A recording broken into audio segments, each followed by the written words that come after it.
Frères et sœurs, j'espère que vous allez bien. On a bien dormi, on s'est réveillé et on a parlé du Ballon d'Or hier soir. Merci pour vos commentaires, vos avis, vos impressions. Et même si je vous ai donné mes arguments en faveur de Vinicius, comme quoi j'aurais voté pour lui, mon but à moi, c'était essayer de trouver des pistes et des raisons pour lesquelles il n'a pas remporté ce Ballon d'Or. Maintenant, honnêtement, on a kiffé la cérémonie et je voulais revenir dessus du coup parce que les images, les séquences, l'hymne du Barça qui retentit dans la salle du Théâtre du Châtelet, le discours de Laporta, le sacre de Lamine Yamal, forcément je voulais revenir sur le Ballon d'Or, mais d'un œil un peu plus Barça. Et plus en particulier sur Lamine Yamal. Hier, on l'a vu, Lamine Yamal s'est présenté devant le comptoir en faisant un petit discours. Il a remporté le trophée Copa, on était content. D'ailleurs, on a adoré, en tout cas moi personnellement, j'ai vraiment aimé ce qu'il a dit, notamment sur les insultes qu'il a reçues lors du Classico au Bernabéu, insultes raciales. On parle là d'insultes racistes quand même. Le Real a fait un communiqué et va mener une enquête. Bravo à eux, c'est ça un grand club. Maintenant, parlons de Lamine Yamal,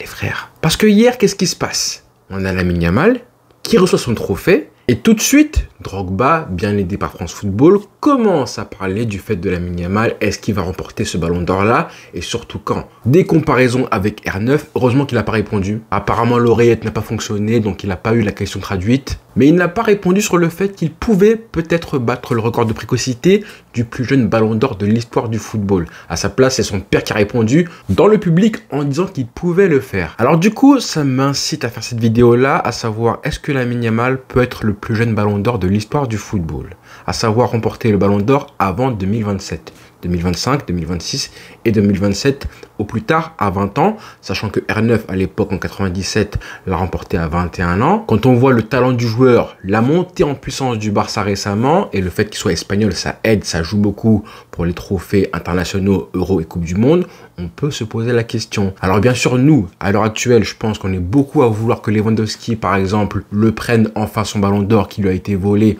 en 2020, pourquoi pas cette saison, sachant que 36 ans et un contrat avec le Barça qui se termine en 2026, sauf que 2026, année de Coupe du Monde, la Pologne, normalement, ce sera compliqué de briller pour un trophée aussi important pour lui. Donc depuis hier soir, à chaque fois qu'on en a parlé de cette éventualité-là, de voir Lamine Yamal Ballon d'Or prochainement, il y a pas mal de supporters du Barça qui disaient « Attendez un petit peu, on va quand même essayer de faire en sorte que ce soit enfin Lewandowski ». Je le comprends, je le conçois.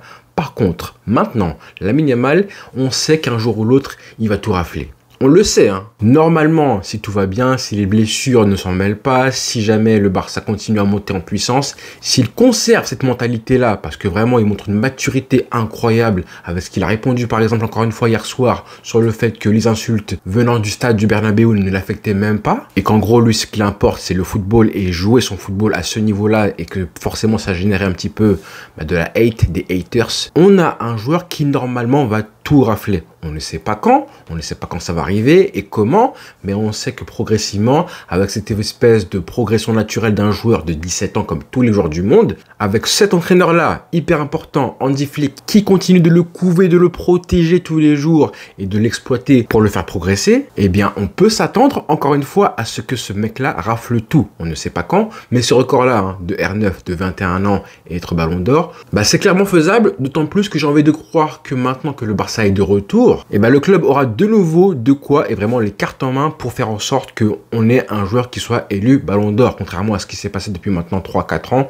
où le Real Madrid était au-dessus du lot. On a eu quand même Messi 2021 et 2023 et rappelez-vous de la statistique, hein, de 2009 jusqu'à hier soir, tous les joueurs qui ont pris le Ballon d'Or, c'était soit Messi, soit un joueur du Real Madrid. C'est terminé et je pense que là, avec ce qui s'est passé hier soir, c'est pas dit qu'on voit de nouveau un Ballon d'Or qui vient du Real Madrid. Ça peut arriver, hein, Vinicius, Mbappé restent des joueurs incroyables. 2025, il n'y a pas d'Euro, pas de Coupe du Monde. S'ils font une grande Ligue des Champions, qui vont au bout, qu'ils la gagnent avec un Vinicius et un Mbappé hors du commun, forcément, ils le prendront. Sauf que désormais, on a ce Barça Hansi Flick qui fait barrage, ou qui peut faire barrage pour voir un joueur du Real le prendre. Et je me dis que Lamine Yamal pourrait très bien gagner un Ballon d'Or avant Mbappé et Vinicius.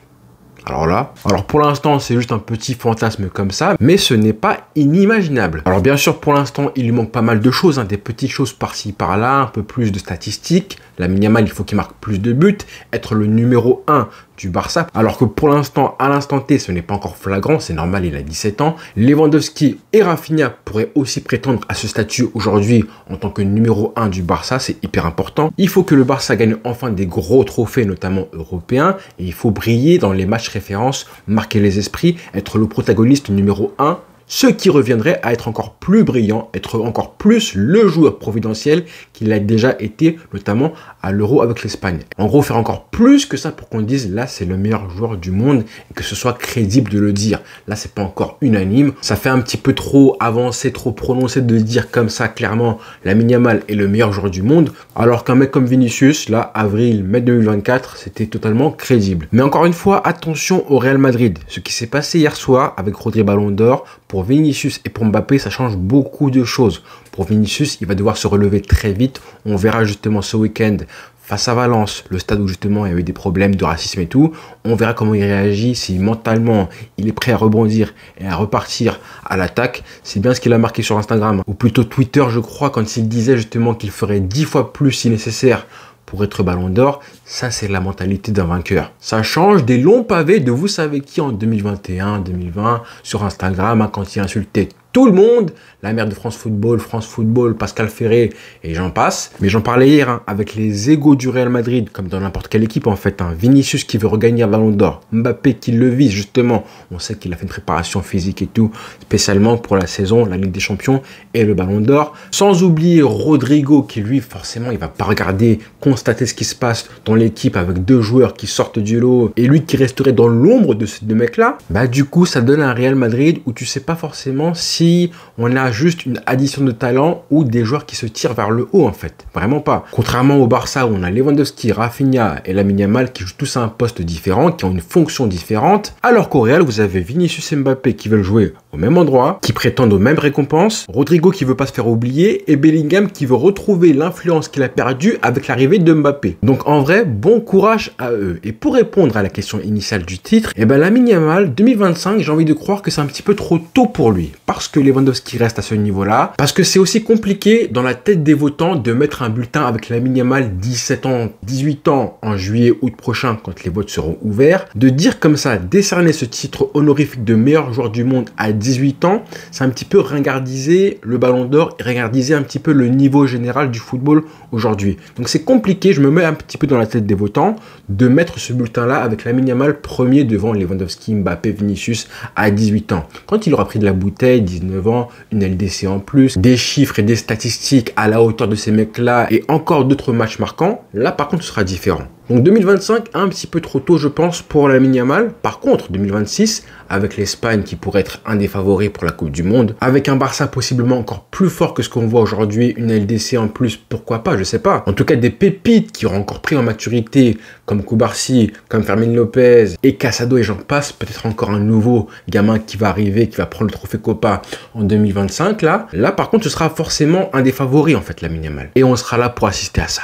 Imaginez 2026, Lamine Yamal qui prend le Ballon d'Or à 19 piges par exemple. Je te raconte pas le boucan et le séisme sur l'histoire du football mondial. Avec en plus, pourquoi pas en 2028-2029, la cerise sur le gâteau, à savoir le super Ballon d'Or de Messi. Mais bon, ça, on n'en est pas encore là. Là, en l'occurrence, il a fini 8e Lamine Yamal, derrière Mbappé, derrière pas mal de joueurs du Real Madrid. On espère que ce sera la dernière fois, avant un petit moment, qu'il se trouve derrière ces mecs-là. Les prochains Ballons d'Or, on veut te voir devant tous les joueurs du Real. Mais bon, 8e dans le top 10, on s'en contentera facilement. Rendez-vous compte un petit peu. Première saison professionnelle, la toute première, et tu termines dans le top 10 du Ballon d'Or, à 16 piges. Ceux qui viennent de voir cette vidéo-là, et qui sont restés jusqu'à la fin, et qui pensent que j'en fais trop, juste réfléchissez à ça.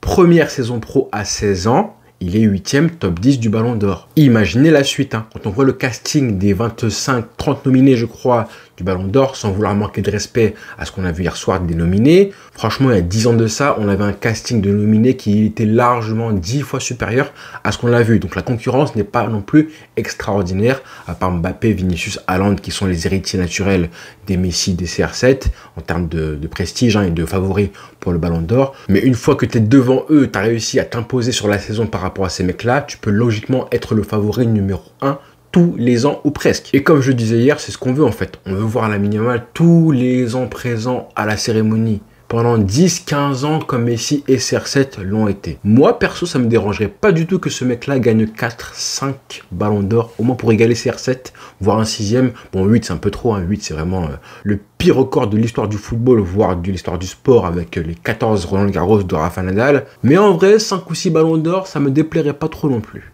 Voilà. Donc Lamine Yamal, ça commence aujourd'hui. Donc voilà les frères pour le Ballon d'Or 2024. J'espère que vous avez aimé la vidéo. Dites-moi en commentaire ce que vous en pensez. Est-ce que c'est possible ou pas? En tout cas, merci pour vos avis hier soir sur la vidéo du Ballon d'Or aussi. Merci pour vos retours. Encore une fois, on s'abonne. Je ne le dis pas assez, je pense. Et rendez-vous demain pour reparler du football, du Barça, du Real, de la Liga et de plein de choses intéressantes. Hansi Flick en particulier. Voilà les frères. Bonne soirée à tous. Ciao.